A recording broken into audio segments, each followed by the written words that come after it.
Okay, let's now talk a little bit about the sources that you're going to use in this unit. I'd like to talk about how you use sources. I'd like to talk about the order in which you use sources, and I'd like to sort of expose a little bit of the type of sources I've been using, because I think it's only fair that you see the kind of research I draw upon. So, firstly, let's take a look at some tips for using sources. I'd have to come back to thinking when you're analysing a source, when you're thinking about sources in this unit, bear in mind the tools we have. Now, sometimes we can talk about RAP, which was based in the old QCAA Modern History syllabus that existed until 2018. That's okay, but it was built around the criteria of the old syllabus. When you're analysing sources, a great tool is this Adamant tool.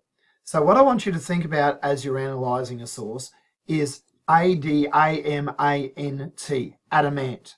Now you can go adamant, like you're strong in your view, or you can go Adam Ant, like the singer of the 1980s that I quite liked. Either way, think about when you're looking at a source. Who's its author? Now, particularly in this unit, some of the authors are politically biased. They work for a still existing totalitarian regime. It would be like asking the Nazis what they think of Nazism.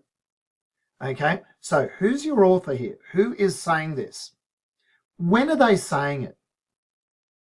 Are they saying it at a time and a place where another context is happening? And remember, in your ISI, in your ISMGs, your criteria sheet, you get marks for identifying context. So what's the date? What's going on around the time? Who's the intended audience? If this author, and I'm using author loosely, it could be a cartoonist, it could be a photographer, it could be a filmmaker, it could be a radio interview, it could be a podcaster. If this author is creating content, who are they intending to view, consume that content? If they're the transmitter, who is the intended receiver? Okay, what's the message coming through? Now, that message might be overt, it may be intended, it may be very clear. We've got plenty of World War I posters that say enlist today. The message is pretty clear. They want people to enlist in the army today. But sometimes messages are hidden. There's a subtext. Perhaps the words belie a deeper message.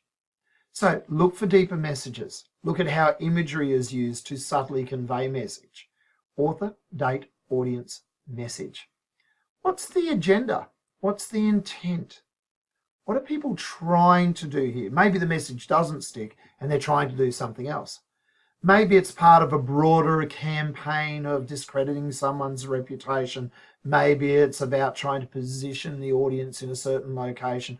Is there an agenda to a particular source? What's the very nature of the source?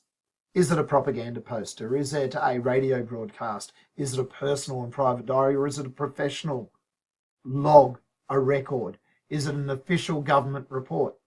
The nature of the source can influence the reliability and the usefulness of the information in it. And remember, we have to make judgments about reliability and usefulness. Think about techniques. They might be literary techniques such as alliteration, onomatopoeia, which I struggle to say. It might be sarcasm. It might be satire. It might be artistic techniques, such as the use of light and shade. So think about what techniques are being used here. Repetition is a technique. Okay, so think about those elements. As you approach the ISI, and you can start this right at the early stages of the semester, start with broad understandings that are based upon secondary sources. I like the concept of broaden and then build up. So the idea is start with a broad general base. Don't try to make yourself too expert too soon. Broaden and then build up. Okay? Gradually increase the complexity, the specificity of a source. Sometimes you start with sources that are just too difficult for you. You get lost too soon.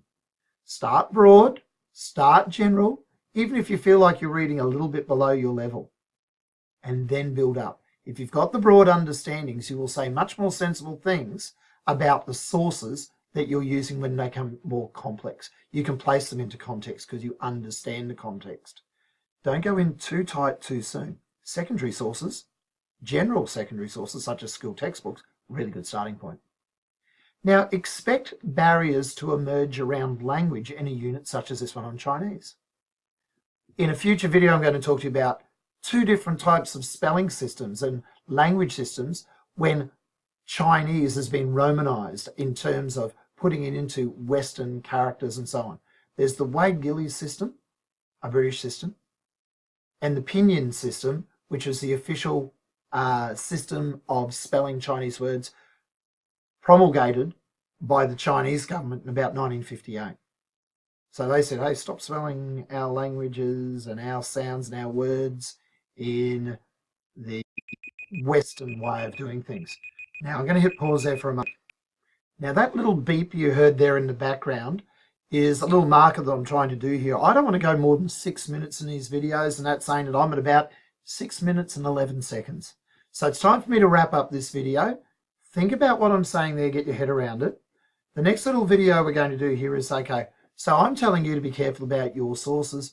What are the sources that I'm using? I think too often teachers are relying upon sources and they're not letting their students know that they are drawing upon sources. I'm not a sinologist.